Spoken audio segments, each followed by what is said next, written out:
Ce podcast vous est présenté par Audible.fr. Vous aimez les podcasts ? Vous allez adorer les livres audio. Téléchargez-les et écoutez-les sur votre smartphone. Avec l'offre d'essai, le premier livre audio est offert sur audible.fr/slate.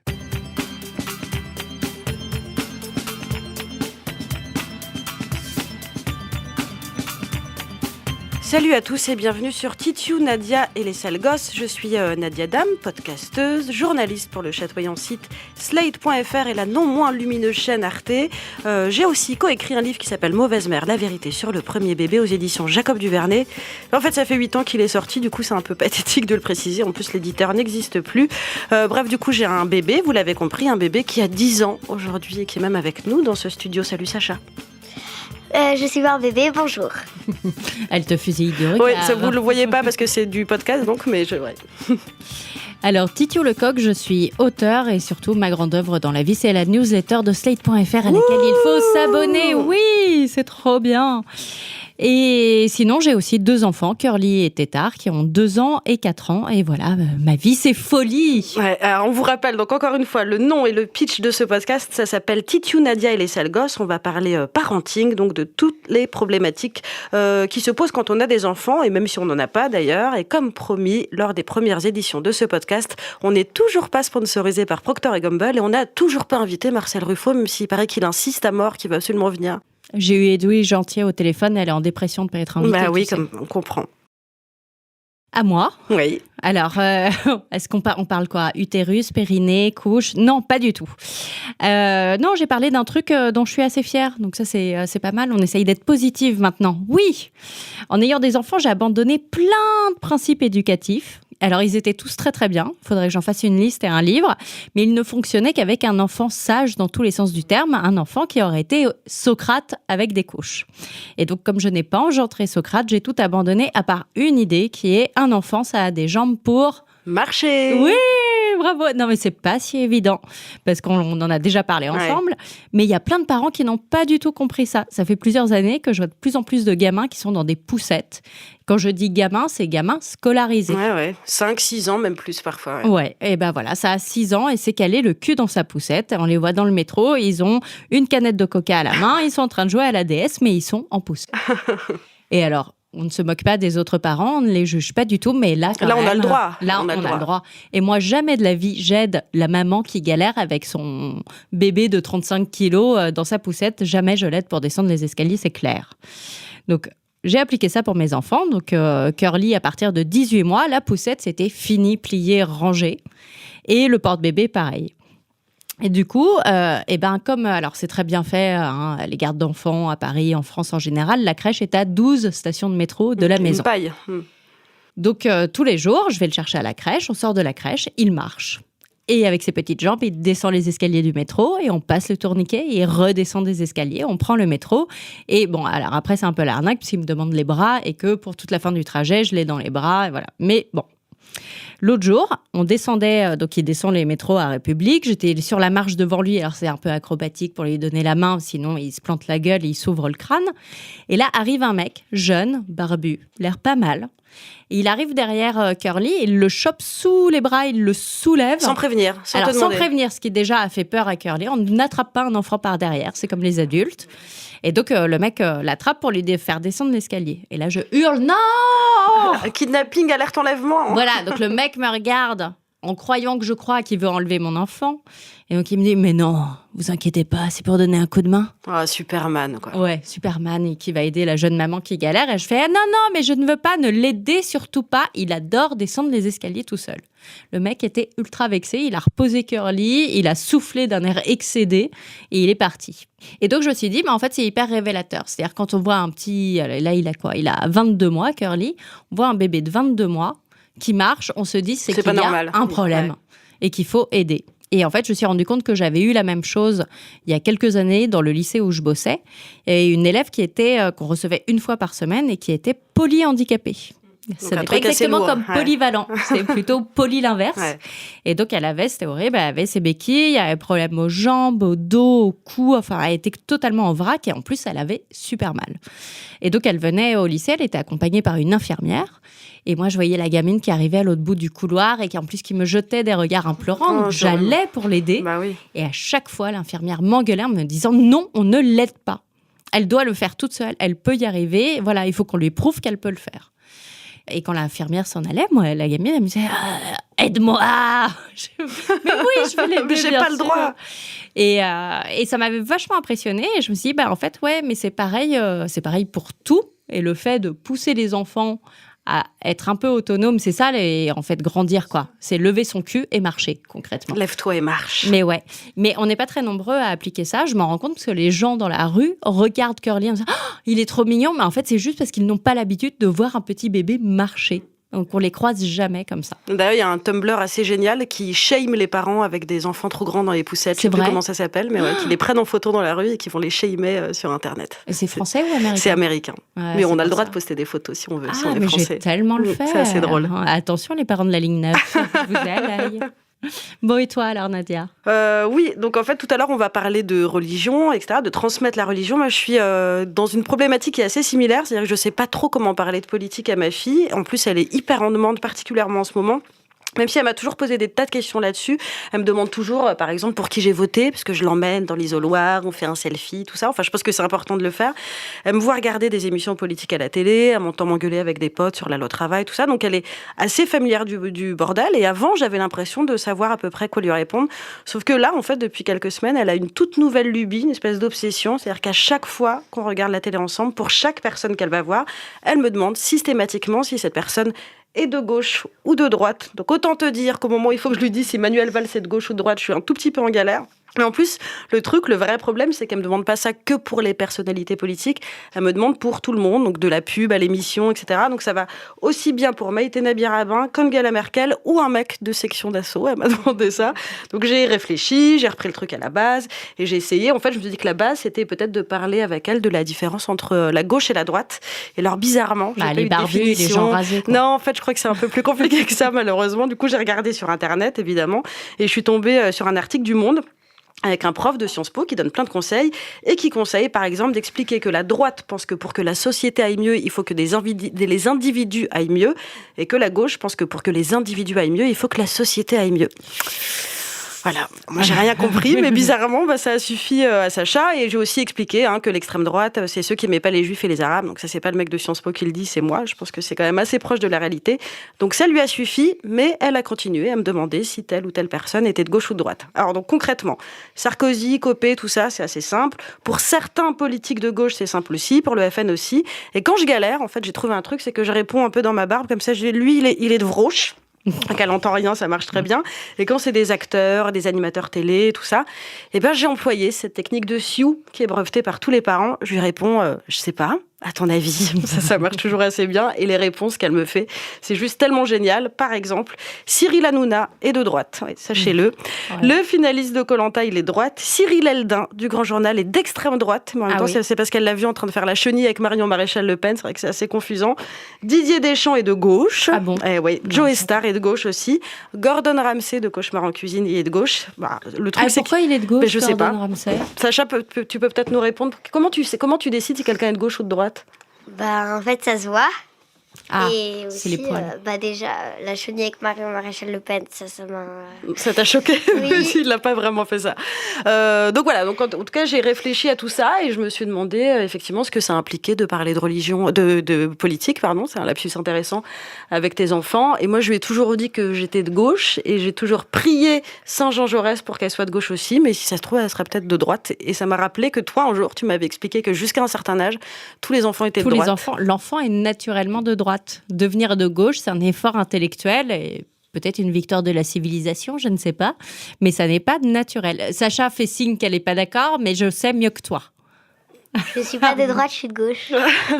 Voilà. Ouais, mais t'es grande maintenant, peut-être. C'est pour Et ça. puis en plus, tu sais, maintenant, la gauche, la droite, ça veut plus rien dire du tout, mais peut-être que ça fera l'objet d'un autre podcast. Et en attendant, c'est le moment d'accueillir Delphine Horviller. Elle est rabbin, elle est journaliste, elle est mère de 3 enfants et elle est auteure du livre Comment les rabbins font les enfants aux éditions Grasset, donc pour parler de religion, de foi et de transmission et de parentalité. Et pour commencer, on va préciser quand même que Titou et moi, on est toutes les deux complètement athées et pas du tout calées en religion, sur les textes, etc. Donc on va commencer avec une question de Candide. Est-ce que c'est essentiel de parler de religion aux enfants ou est-ce qu'il faut devancer leurs questions? Est-ce qu'il faut attendre qu'ils posent des questions sur le sujet? À partir de quand on commence à parler de religion, en fait?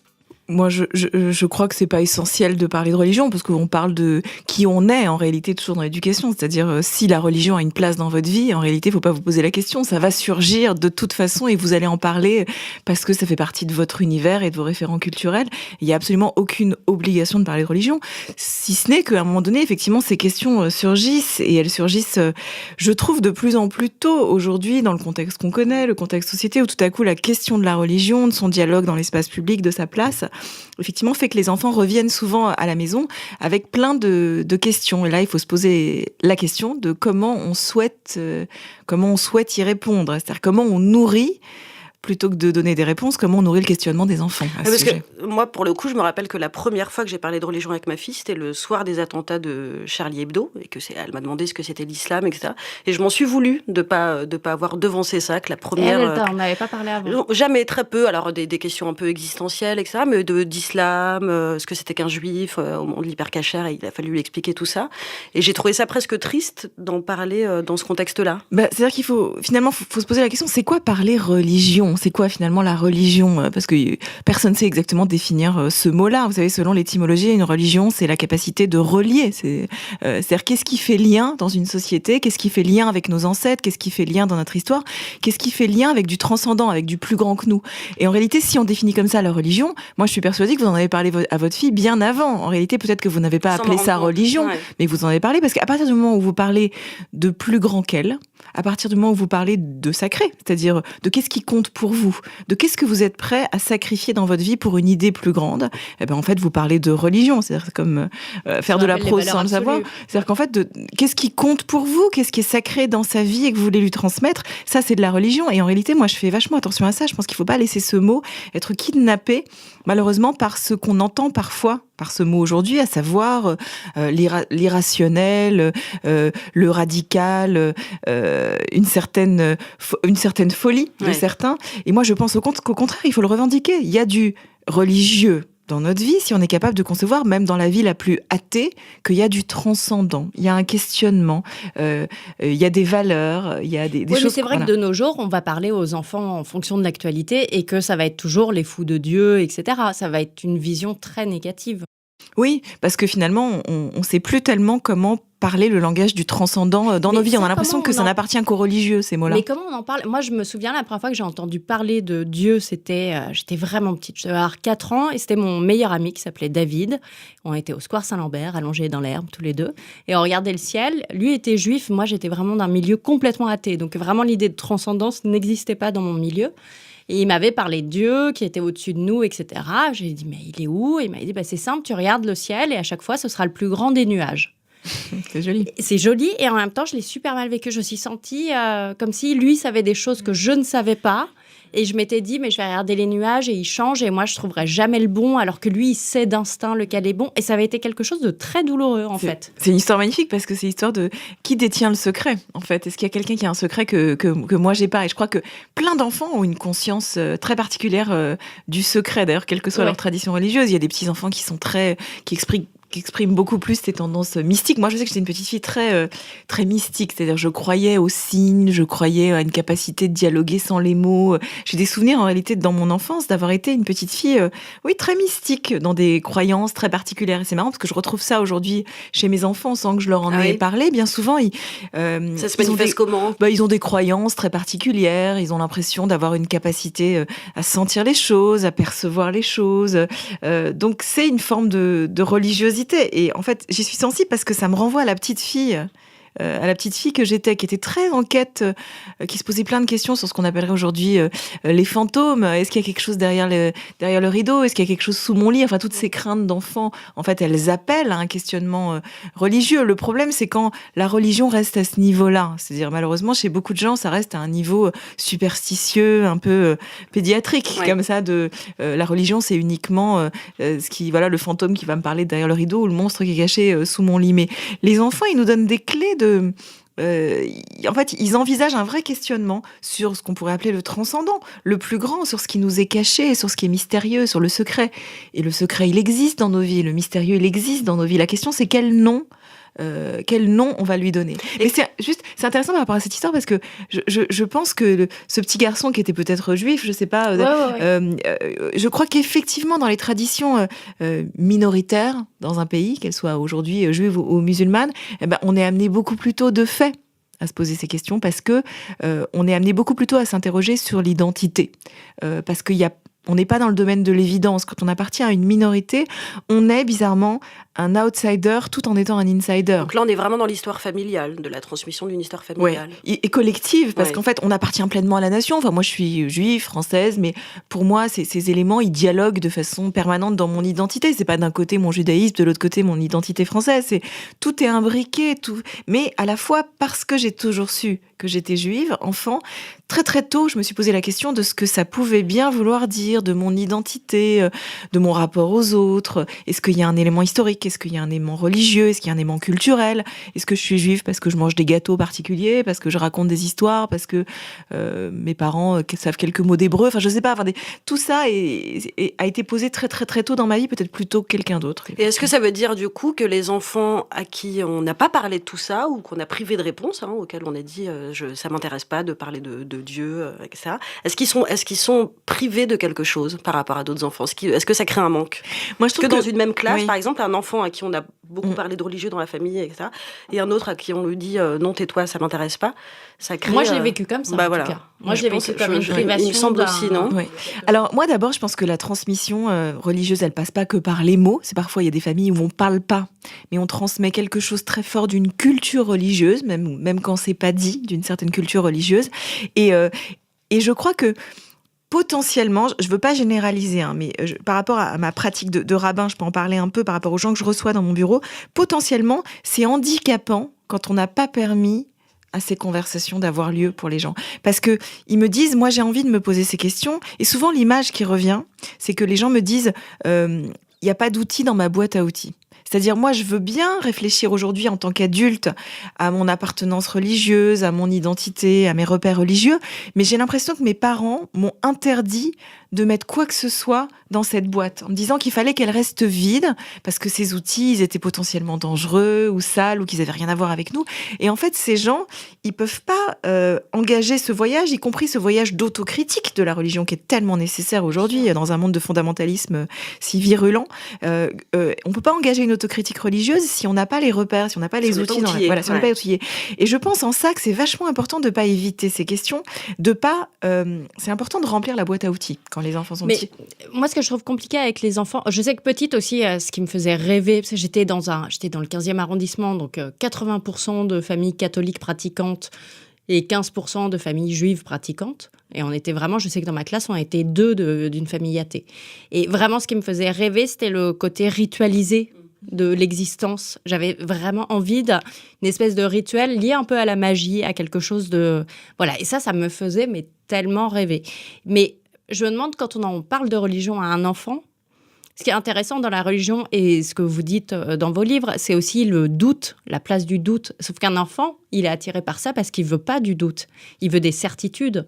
Donc comment vous faites, vous, en tant que rabbin ou en tant que mère? Vous touchez là à la question la plus complexe, en réalité, de la transmission. C'est comment on fait pour créer un univers d'ancrage pour ces enfants, parce qu'aucun de nous ne peut voyager sans ancrage. Et c'est vrai que j'en parle beaucoup dans mes livres, c'est que je pense que dans la vie, il n'y a rien de pire que de voyager sans bagage, de voyager en toute légèreté. Mais je pense que vous devez en parler beaucoup quand on parle de parentalité, on parle que de ça. C'est comment on fait pour que nos enfants, par la langue qu'on leur parle, par ce à quoi on les expose, par ce qu'on leur donne comme cadre, vont avoir les outils qu'il faut pour voyager dans la vie et en faire quelque chose. Mais la religion, c'est la même chose. On donne un cadre, on donne une appartenance. Mais comment on fait et ça c'est une question incroyablement complexe, comment on fait pour que ce soit pas simplement de l'endoctrinement ? C'est-à-dire, comment on fait pour que ce soit pas simplement quelque chose qui les cloue au sol, qui leur dit, voilà, toi t'es comme ça et tu seras pas autre chose, et ta tradition elle te dit ça, et t'as pas le droit de l'interpréter autrement. Comment on fait justement ? Alors, comment on fait ? Moi je pense que il faut s'efforcer en permanence, et ça c'est une idée pour le coup qui est très chère à ma tradition religieuse, au judaïsme, on s'efforce de nourrir la question et pas la réponse. C'est-à-dire qu'il faut en permanence valoriser et survaloriser la question chez l'enfant. Lui dire, voilà, moi j'ai des éléments d'une réponse, mais qui sont la mienne, et toi tu as le droit de créer de nouvelles réponses à cette question. Ce que tu n'as pas le droit de faire, c'est de ne pas poser la question.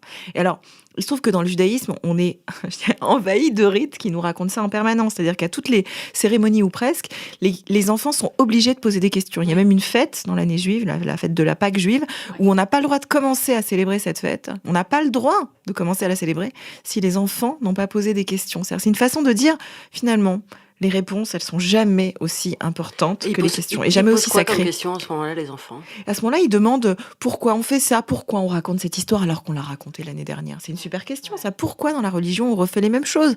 Cette histoire, on l'a déjà entendue. La sortie d'Égypte, tel ou tel miracle, on le connaît. Pourquoi le raconter à nouveau ? Et c'est intéressant de dire à l'enfant, ok, pourquoi ? Pourquoi d'après toi ? Et finalement, les réponses qu'il suggère à ce moment-là, qui suscitent d'ailleurs de nouvelles questions, elles sont passionnantes parce qu'elles nous racontent bien que la force de ces textes, c'est pas d'avoir déjà été racontés, c'est d'être racontés pour susciter de nouvelles questions. C'est-à-dire que nouvelle génération va pas du tout les entendre de la même manière. Moi, quand je parle avec mes enfants de la sortie d'Égypte, c'est hyper drôle parce que ils me racontent ce que c'est leur Égypte, leur pharaon à eux. Voilà. Ils me disent, moi, la cantine, tous les jours, je déteste aller à la cantine. Et donc, ils utilisent, parce qu'ils savent que j'y suis sensible, voilà, mais ils utilisent ces métaphores. Ils me disent, voilà, c'est l'Égypte, de leur point de vue. C'est-à-dire que c'est un esclavage. Ouais. On les oblige à faire leurs devoirs. Et donc, ils s'approprient, en fait, tout ça. Ils s'approprient, voilà, ces rites pour les revisiter. Mais le problème du langage religieux, et on le voit bien aujourd'hui, c'est que malheureusement, il se prête à être figé. Et c'est le propre du fondamentalisme. C'est quand on vous dit, ah non, ce texte, il ne peut être lu et compris que d'une manière. Ah non, cette histoire, on peut la raconter que comme ça. Les enfants demandent aussi.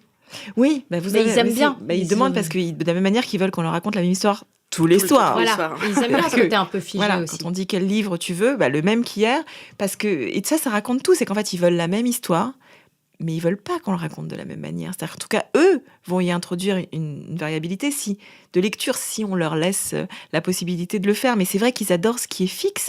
Et bien souvent, ils adorent qu'on évacue le doute. Ouais. Mais il n'y a pas que les enfants. Et c'est tout le problème, c'est que les gens adorent qu'on évacue le doute. Mais quand il n'y a pas de doute, c'est terrible. C'est terrible. C'est-à-dire que... Et c'est en ça où même les marqueurs et les noms qu'on utilise aujourd'hui pour parler des religieux ou des non-religieux dans notre société sont problématiques, parce qu'on dit il y a les religieux et il y a les athées. Voilà.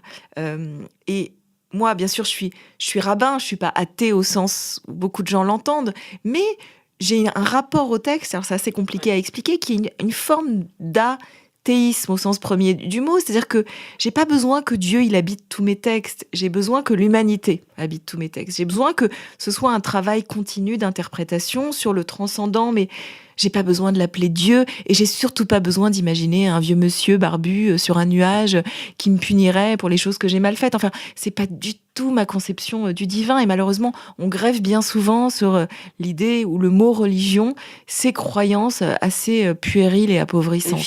Et puis voilà, un peu cuculapraline, voilà, d'une religion un peu comme ça. Et c'est ok pour les enfants, mais à quel moment on passe à autre chose ? Oui, voilà, c'est ça qui est compliqué. À quel moment Et je sais pas, moi du coup, j'en parle pas du tout à mon fils aîné qui a 4 ans.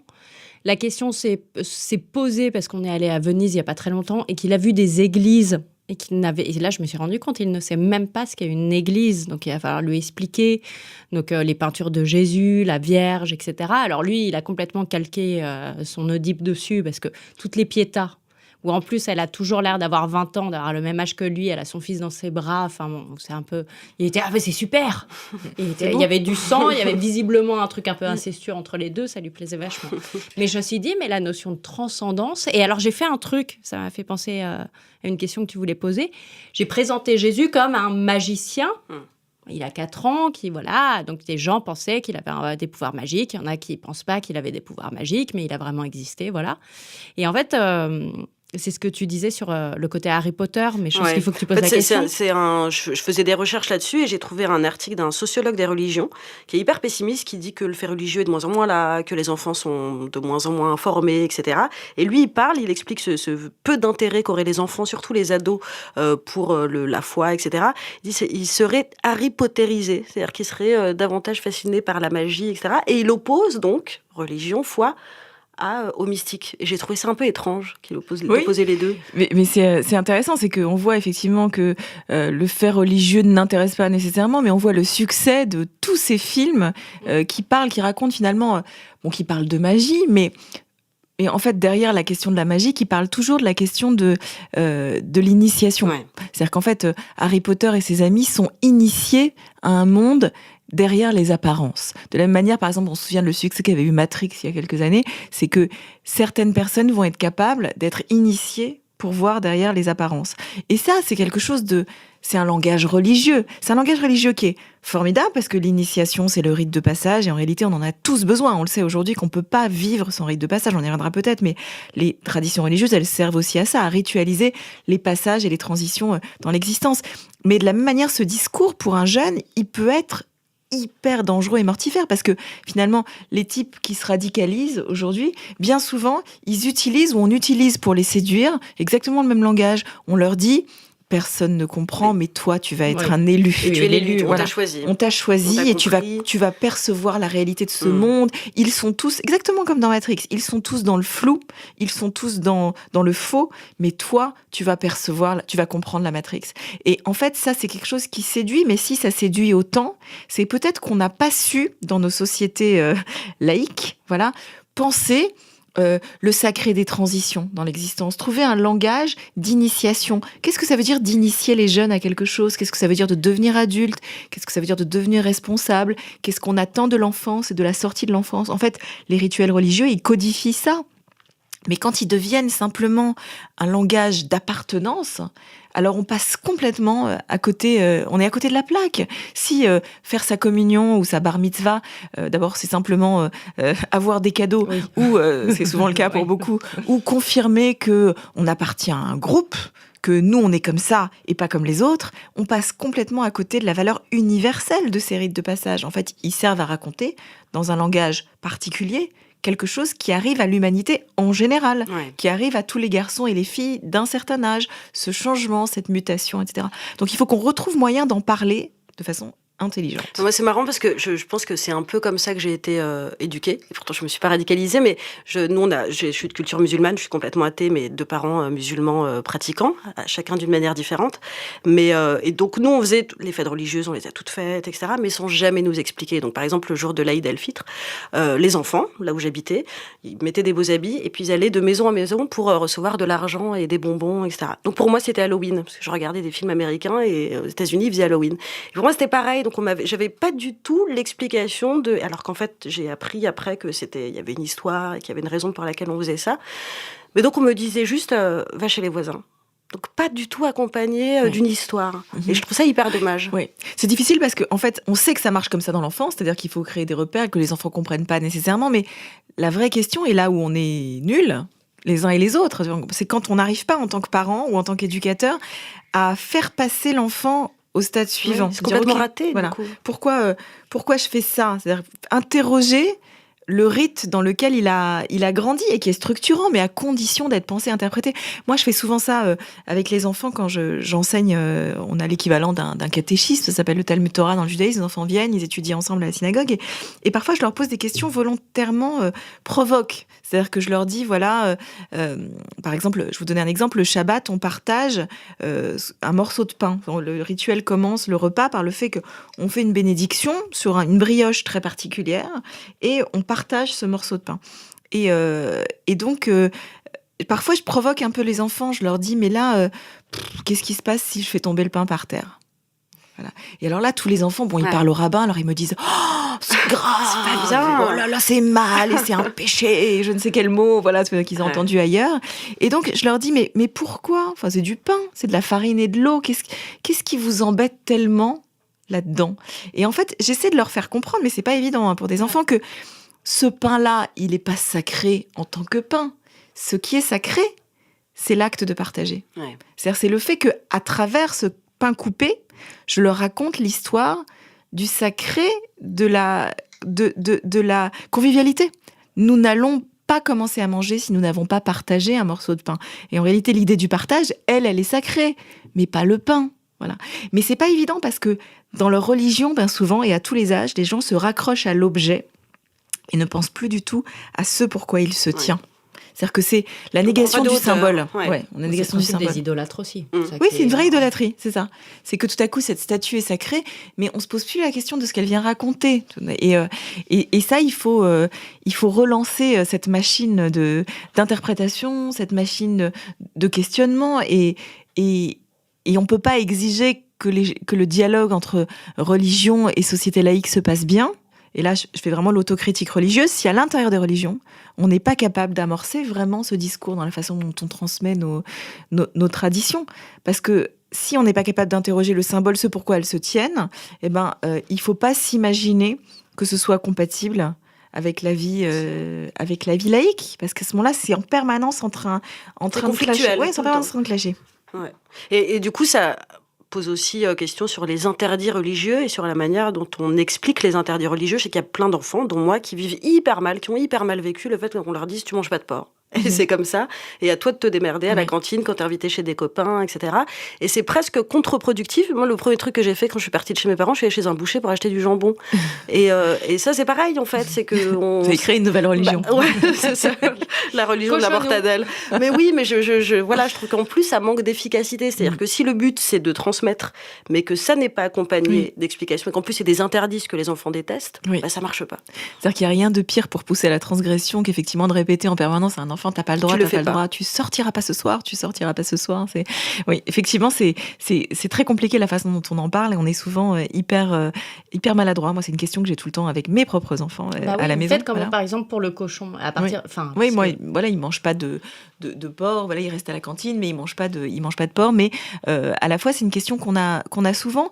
Et qu'on a d'ailleurs de façon intéressante parce qu'ils en parlent avec leurs petits copains à la cantine. Ouais. Je crois que ça arrive à tous les enfants. Les gamins parlent énormément et de plus en plus à la cantine de qui mange quoi. Et comment on explique qu'on ne mange pas ce qu'on mange. C'est un phénomène assez récent. C'est une montée en puissance avec une tension que les enfants ressentent très bien autour de ce sujet, de la communautarisation. Et moi, je sais que je suis extrêmement sensible à ça parce qu'à plusieurs reprises, mes enfants m'ont raconté que leurs petits copains, juifs ou musulmans, qui ne mangeaient pas de cochon à la cantine, leur avaient dit parfois des choses ahurissantes, que c'était qu'il allait se passer une catastrophe dans leur vie. C'est-à-dire qu'une espèce de pensée magique, superstitieuse, que si tout à coup ils allaient manger un bout de saucisse... Moi, je pensais que j'allais mourir si j'en mangeais. Que les gens allaient mourir. Ou alors, l'autre jour, mon fils est rentré, il m'a dit, tu sais, mon petit copain, il m'a dit que s'il mangeait du jambon, il allait se transformer en cochon. Ah oui, j'ai déjà entendu ça. Voilà. Et donc, c'est atroce parce que, c'est une pensée phobique, c'est une pensée terriblement dénigrante en plus pour tout le monde. Et donc, c'est très important pour moi, quand je l'explique à mes enfants, je leur dis, nous, on mange pas de cochon parce que c'est pas notre tradition. Point. Mais voilà. Mais du coup, si un de vos enfants vous dit, moi j'ai envie. Là, je lui dirais, tu vas grandir et tu pourras faire plein de choses dans ta vie, t'expérimenteras plein de choses et ce sera à toi de définir quelles sont tes valeurs, à quoi ressemble ta vie, à quoi ressemble ta maison, à quoi ressemblent tes convictions. Mais aujourd'hui, la maison dans laquelle tu habites, la maison dans laquelle on te construit, notre tradition familiale, c'est de ne pas en manger. Mais si t'en mangeais, le ciel va pas tomber sur la tête. La foudre va pas s'abattre sur la Seine ne va pas monter de plusieurs mètres. Non.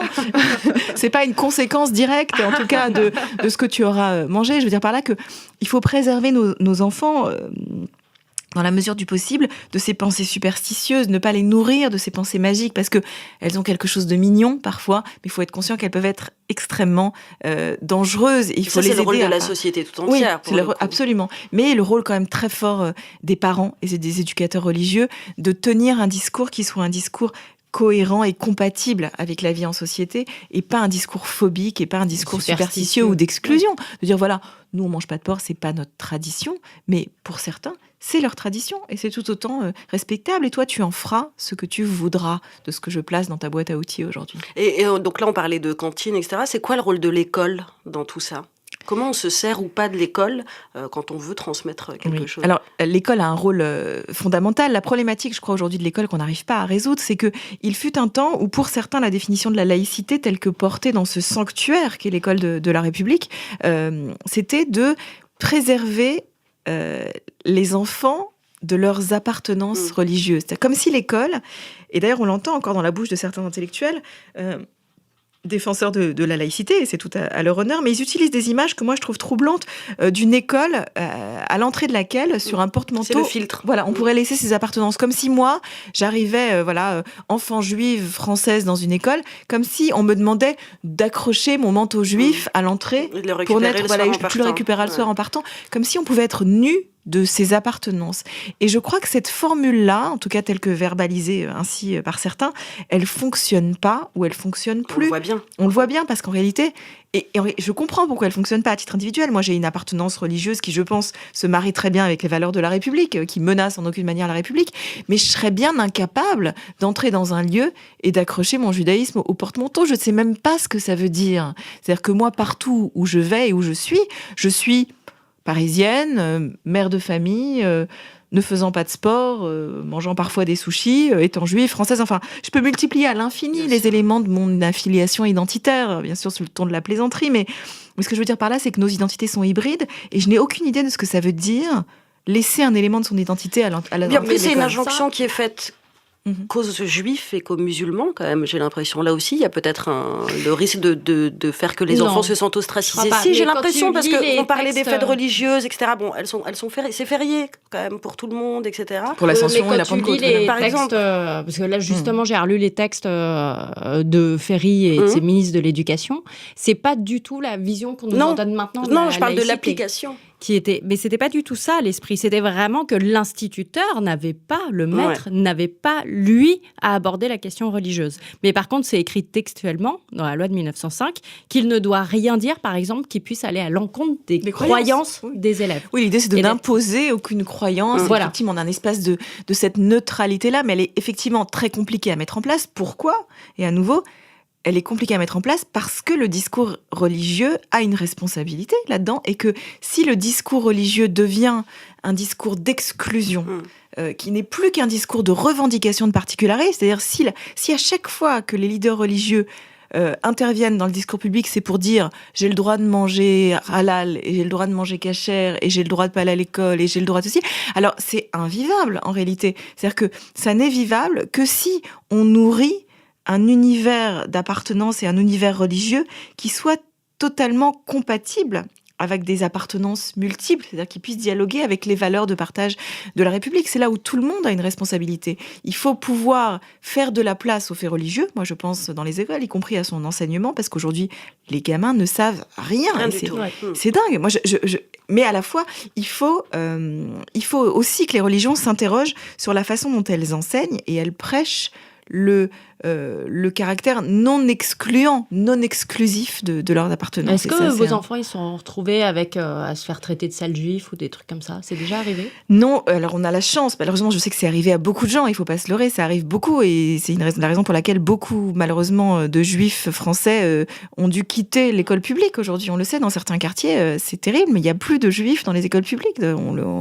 Alors, c'est pas le cas du tout de mes enfants. On a la chance d'habiter et de fréquenter une école, au contraire, où il y a c'est un vrai modèle, je crois, de succès, d'école de la République, où tout le monde dialogue, des cultures très différentes, et ça se passe très très bien. Mais par contre, je suis surpris de constater à quel point le fait qu'on veuille surtout pas parler de religion dans l'école officiellement débouche sur une ignorance crasse, parfois, de certains enfants sur la culture religieuse des autres et aussi sur la leur. Moi, par exemple, j'ai constaté chez mes enfants que leurs petits copains et eux, ils sont hyper calés en mythologie gréco-romaine. Parce que les gamins adorent ça. Donc, moi, mon fils, il est capable de nommer toutes les muses. Ma fille aussi, c'est drôle. Moi, je connais pas du tout, toutes les déesses, exactement comment elles s'habillaient et où elles habitaient, voilà. Mais par contre, ces petits copains n'ont aucune idée de, quand on leur dit Abraham, Isaac et Jacob, c'est inconnu au bataillon, voilà. Et je trouve que c'est quand même troublant parce qu'on est dans une société, que certains appellent l'influence judéo-chrétienne, certes avec un héritage hellénistique important, mais c'est quand même fou d'imaginer qu'une génération se développe en ayant une telle connaissance des mythes gréco-romains. Mais moi, c'était déjà le cas à mon époque. Alors, j'étais Mais rien sur la Bible. Ouais. Ouais. Bah ouais, moi, c'était exactement ça. Et ça dit l'inconfort qu'on a, parce qu'on pourrait finalement enseigner ça à la manière des mythes. Ouais. Certes, il faut prendre En des pincettes. racontant les histoires. Voilà. Mais en racontant des histoires, parce que c'est quand même fondateur de nos sociétés. Ouais. On a tous un personnage, le monothéisme est construit autour d'un personnage qui s'appelle Abraham, qui un jour quitte le monde d'où il vient, se met en route vers une terre promise, vers un ailleurs. Et c'est extraordinaire comme histoire à raconter aux enfants. Il y a plein de littérature, d'ailleurs. Il y a plein de livres religieux, mais qui sont racontés, effectivement, toute comme la mythologie tradition pour les enfants. Voilà. Ouais. Toute tradition confondue. Et c'est passionnant parce que pour le coup, ça raconte vraiment une histoire universelle. Ça raconte l'angoisse de la séparation. Ça raconte les rites de passage. Et pourquoi est-ce qu'on compterait uniquement sur Ulysse et Oedipe pour raconter ça à nos enfants? Pourquoi est-ce qu'on serait pas capable de dire, voilà, je vais te raconter l'histoire de Jacob qui, selon ses textes, a combattu avec un ange pour devenir, au petit matin, quelqu'un d'autre. Enfin, c'est des récits qui sont magnifiques pour les enfants. Alors après, mais ils sont piégés, de notre point de vue. La question là-dessus, ça va être la question du féminisme. C'est-à-dire que quand même, dans ces récits religieux, en tout cas dans la manière dont on les transmet, en général, c'est quand même ultra sexiste. Ah mais oui. Donc comment, c'est compliqué si on veut promouvoir l'égalité entre les sexes et en même temps on leur transmet, bah oui, on vient d'une culture patriarcale et sexiste. Mais le fait est qu'on de toute façon on leur transmet des éléments de culture patriarcale et sexiste, et d'autant plus quand on leur raconte la mythologie. Enfin, s'il y a quelque chose qui est sexiste, la mythologie, ça l'est pour le coup.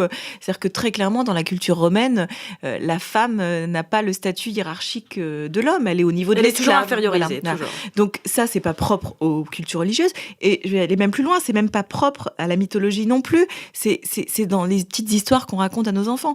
Moi, je raconte très souvent, parce que pour moi, cette histoire, elle est hyper emblématique. Podane, on a tous entendu Podane. Mais Podane, c'est une histoire terrible sur la féminité.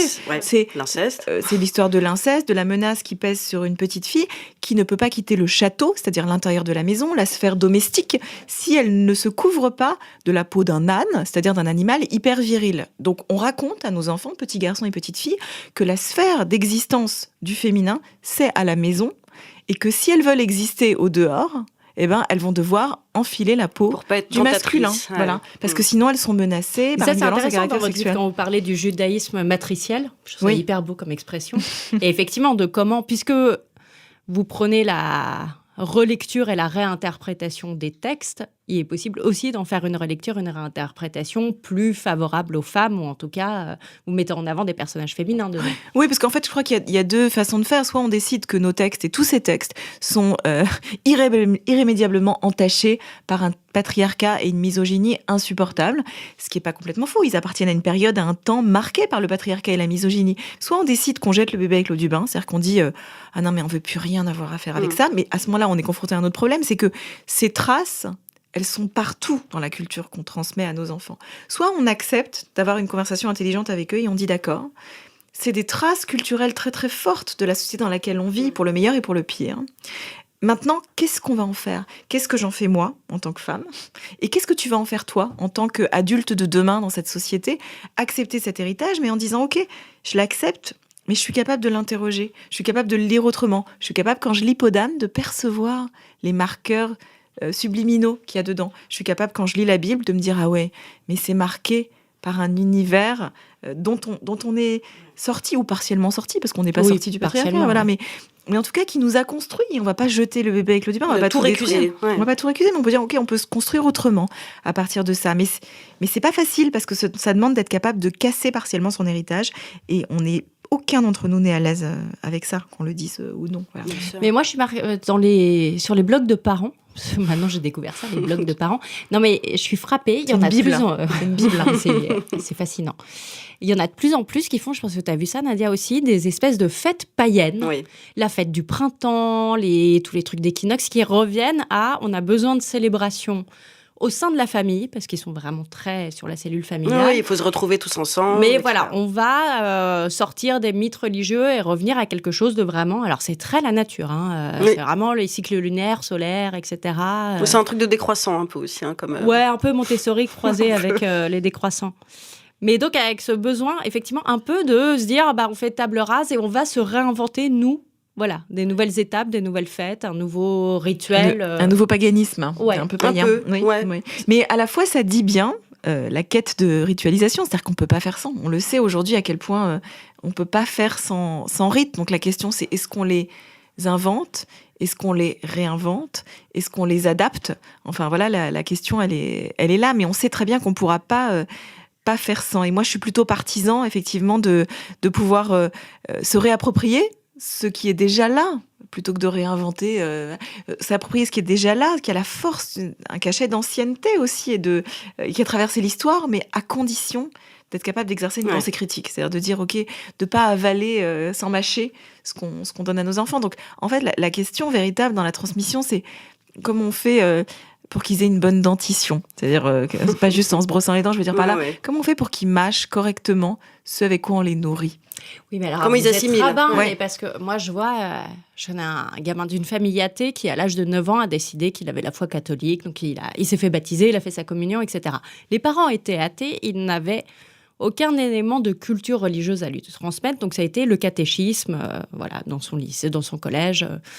Mais du coup, il n'y avait pas de... c'était vraiment le catéchisme à l'ancienne, quoi. C'est-à-dire l'idée de questionner le sens d'être dans une démarche intellectuelle plus enrichissante. Enfin, il y avait rien. C'était réac. C'était pas moderne. C'était vraiment, mais c'est pas une question, tu vois, c'est pas Saint-Augustin. Saint-Augustin, il posait des questions, donc c'est même pas moderne. C'était bête, en fait. C'était juste bête. Et alors, il a fini au bout de 5 ans, c'est fini, il est plus croyant. Mais en plus, il lui en reste rien. Enfin, c'est-à-dire que il est soigné. Ouais. Mais c'est vraiment genre, ah bah non, c'est fini. Mais il a pas gardé de rapport particulier avec le sacré. Enfin, et c'est ça le plus triste. C'est comme s'il avait été fan de foot pendant 5 ans et qu'il était passé à un autre sport. Exactement. Un hobby. Mais c'est le problème, c'est que il faut se poser la question aussi de pourquoi bien souvent on accepte de placer nos enfants dans ce genre de structure. Et ça pose un problème plus profond, qui est que moi, je me rends compte que bien souvent, des gens, par exemple, ont des valeurs très fortes et des convictions très fortes qu'ils veulent transmettre à leurs enfants, par exemple, sur l'égalité des sexes ou sur des valeurs d'ouverture, des valeurs de partage, de mixité, de social, etc. Et c'est vrai dans tous les domaines de leur vie, mais quand ils poussent la porte d'une église, d'une synagogue ou d'une mosquée, ça leur va très bien que ces valeurs ne soient pas enseignées. Et c'est toujours assez mystérieux pour moi. C'est comme si c'était OK que la mosquée, la synagogue et l'église parle un langage totalement anachronique, comme si c'était un musée qu'on visite derrière une vitre. Ouais. Et bon, moi j'ai envie que ma fille étudie à l'université et qu'elle puisse être chirurgien et professeur et tout ce qu'elle veut, mais c'est pas grave qu'elle soit derrière un mur, qu'elle ait pas accès à la prêtrise, qu'elle soit... Finalement, c'est un langage ancestral qui a pas besoin d'être reflété dans l'enceinte des lieux de culte. Et moi je trouve ça extrêmement paradoxal, parce que soit on croit suffisamment à ces valeurs, ou on considère que la religion est suffisamment importante pour qu'elle doive penser, elle aussi, ces questions-là. Soit on considère que, c'est un espèce de musée, donc on va envoyer notre fils au musée quelques années. Bon, a priori, il en sortira sans avoir été trop impacté ou abîmé. Voilà. Et à ce moment-là, il faut pas... encore une fois, c'est une question de est-ce qu'on veut abandonner le langage religieux à certains ? Ou est-ce qu'on considère un tiers qui va du coup éventuellement avoir des valeurs aux antipodes des miennes, ou bien est-ce que je veux exiger de la pensée religieuse qu'elle soit vivante, à savoir qu'elle soit capable de penser, de métaboliser les valeurs de notre société. Alors vous vous doutez, étant femme rabbin, de quel côté de la réponse je me situe, mais je trouve que c'est sur ça qu'il faut se pencher, c'est-à-dire on peut pas envoyer nos enfants dans des catéchismes ou dans des lieux d'éducation religieuse où il y a des valeurs qui sont contraires aux nôtres, et après se plaindre éventuellement du résultat sur la croyance de nos enfants. Je veux dire, si on considère que on est prêt à confier nos enfants à ces structures, il faut les dépoussiérer aussi. Par exemple, là, très concrètement, donc je le disais, moi, je suis super athée, tout ça. Ma fille qui a 10 ans, elle pose beaucoup de questions sur la religion. Et donc je racontais ça à Titiou il n'y a pas très longtemps. Il y a un peu moins de 3 semaines, elle a décidé qu'elle était juive. Mais vraiment, hein. Donc elle y a réfléchi, on avait acheté des bouquins. On avait acheté des bouquins et tout, et elle a fait un truc assez marrant, elle a fait un tableau avec les avantages et les inconvénients des 3 religions monothéistes. Elle me dit, c'est quand même, les juifs, c'est ceux qui ont le plus de swag. Donc, en tout cas, elle trouve Ouais. que les histoires, que les personnages sont plus marrants, que les fêtes sont tellement géniales, tu vois. Et je sais pas, moi, j'ai envie de l'accompagner quand même là-dedans. Et pour le coup, c'est moi qui suis pas outillée. Je sais pas comment lui parler de ça. Alors, je dis, elle va pas se convertir ni quoi que ce soit, mais elle a des questions à poser. Je l'envoie où? Je vais pas l'envoyer sur Internet. Qu'est-ce que je fais concrètement? Effectivement, c'est compliqué parce que ça vous oblige, je pense, à un voyage familial. Bah C'est-à-dire ouais. qu'elle ne peut pas y aller seule et ça vous oblige à un voyage familial. D'ailleurs, pas vers le judaïsme, mais vers une vraie réflexion. Je trouve ça très intéressant, cet exercice de marquer les plus et les moins des religions, parce que ils sont, bien évidemment, c'est du cliché, tout ça. C'est-à-dire que Bien sûr. on peut trouver dans chaque religion des voix inaudibles et des voix séduisantes. On peut trouver dans chaque religion du modernisme ou du traditionnalisme, des voix fondamentalistes ou au On peut contraire trouver des ce voix qu'on d'ouverture. cherche. Ouais. Voilà. Donc la question, c'est peut-être comment l'aider à partir de ce cliché écrit, de sa petite liste, comment explorer même de l'intérieur de votre histoire à Ouais. vous finalement. Est-ce que ce que tu as écrit, par exemple, si il y a une culture musulmane dans la famille, d'essayer d'explorer pourquoi tu as marqué ça sur l'islam. Est-ce que tu penses vraiment que ça c'est vrai ou que finalement on a tort de penser ça sur l'islam? C'est-à-dire d'explorer pour chaque religion à quel point en fait elle est beaucoup plus riche que Ouais. la caricature ou que l'image d'épinard. C'est joli comme lapsus. Ça va la faire fuir, ça c'est sûr. L'image d'Épinal qu'on en a faite. Et donc là, c'est là où la discussion devient intéressante. Ouais. Mais je trouve que c'est un voyage familial extraordinaire de Ouais. se dire Mais un peu finalement, effrayant. un peu effrayant parce qu'effectivement, on se sent pas outillé, mais c'est justement la possibilité de s'enrichir, de dire voilà, on va lire ensemble, on va acheter des livres, on va aller voir telle ou telle conférence, écouter. Par exemple, moi, je pense que c'est extraordinaire de relire des contes d'influence religieuse, c'est-à-dire des contes chrétiens, des contes, Genre des lesquels? contes musulmans, des contes juifs. Je Bon, alors, connais même pas. dans le judaïsme, il y a plein de contes qui sont des contes tirés du Talmud, des contes de la culture yiddish, des contes d'Europe centrale, qui sont porteurs d'une espèce de saveur juive, sans être religieux, mais qui ont une morale, c'est-à-dire qu'ils viennent raconter derrière qu'est-ce qui compte pour cette société, qu'est-ce que c'est que la solidarité, qu'est-ce que c'est que l'aide, qu'est-ce que c'est que le rapport à l'héritage, le rapport à la richesse, le rapport, voilà. Donc tout ça est dans ces contes. Et pour le coup, moi par exemple, en ce moment, je dis à tout le monde, mais pas à tout le monde, qu'il faut relire Les Mille et Une Nuits. Je pense que c'est le texte qu'on a besoin de lire en ce C'est moment. génial, Parce que c'est génial. Ouais. Pour le coup, c'est un enfant de la culture arabo-musulmane et on a tellement besoin d'entendre que la culture arabo-musulmane a produit ce chef-d'œuvre. On a besoin d'entendre ce chef-d'œuvre parce que il nous dit quelque chose d'extraordinaire. Il nous dit que la seule façon de venir à bout de la violence, c'est de raconter des histoires. Et c'est de les raconter par la voix du féminin. Ouais. C'est parce que Scheherazade, elle dit Mais ça oui. dans l'histoire. S'il n'y a pas Scheherazade, cette femme qui raconte une histoire, eh ben, Il y a pas de récit. meurtre, il n'y a pas de récit, Ouais. et le meurtre va continuer de nuit en nuit. C'est la seule qui interrompt le cercle de la violence. Et je trouve que aujourd'hui, parler de la possibilité pour les femmes de s'exprimer dans une culture où malheureusement elles n'ont pas toujours la possibilité de s'exprimer, et la possibilité de venir à bout de la violence par la parole du féminin, et de concevoir que cette richesse-là, elle vient de la culture arabo-musulmane qui nous l'enseigne, c'est une leçon pour nous tous. On est arrivé à la fin de cette émission et on va te demander ce qu'on demande toujours pour clore ce moment. Qui est-ce que tu inviterais à ta place si c'est toi qui faisais cette émission? J'inviterais Scheherazade des bien Mille et sûr. Une Nuits. Si on pouvait l'inviter, qu'elle vienne nous raconter des histoires. Mais si Scheherazade n'est pas disponible, j'inviterais un conteur ou une conteuse. Il y a par exemple une conteuse que j'adore qui s'appelle Muriel Bloch, qui raconte des histoires ancestrales magnifiques, mais avec le langage d'aujourd'hui et qui nous aide à comprendre toute cette richesse et ce que ça peut encore nous apprendre, toutes ces histoires, tous ces contes anciens. Et alors Sacha regarde avec des grands yeux émerveillés. Et donc c'est le moment de notre conseil culture. Et oui, mais et cette Titou et fois, moi, on a délégué voilà. à Sacha. On reste C'est- totalement inculte, c'est Sacha qui va vous donner son conseil culture. Vas-y Crapaud. Alors, on conseille des sorties, mais pourquoi sortir? Pourquoi sortir? On va rester affalé sur le canapé devant un bon film, hein. Mais il y en a qui me diront, mais quoi comme film? Bah, je leur dirai, écoutez les conseils des films. En conseil des films. Bah, pour ceux qui aiment les comédies romantiques, je leur conseillerais Un jour. C'est l'histoire d'un homme qui s'appelle Dexter et d'une femme qui s'appelle Emma. Vous voyez le niveau des prénoms, hein. Ils se connaissaient quand ils étaient petits et se revoient à la remise de diplôme. Emma sera interprétée par la célèbre Anne Hathaway. Elle joue aussi dans Princesse malgré elle, un super film pour les petites princesses, amatrices de Jasmine et de Cendrillon. Mais bon. Et un livre? Un livre pour ceux qui aiment, tout. Mamie Gangster vous fera passer un dimanche formidable. En ce qui concerne les séries sur Netflix, une nouvelle série qui s'appelle La Fête à la maison, Qui n'est pas si nouvelle que Pas ça, si hein, nouvelle, mais qui est très bien. qui a été installée sur Netflix. Ouais. Je suis sûre que beaucoup de nos auditeurs le regardaient quand ils étaient petits. Ouais. Re-regardez-le.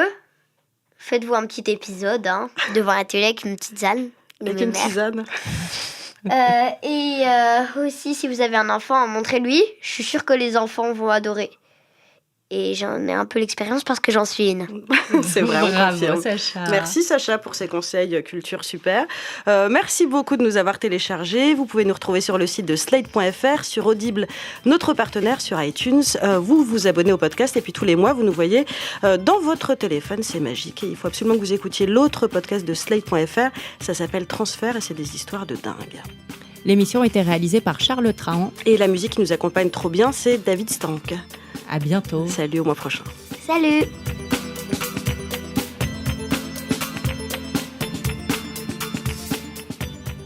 Ce podcast vous a été présenté par Audible.fr.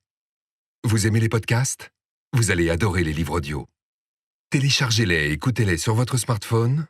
Avec l'offre d'essai, le premier livre audio est offert sur audible.fr/slate.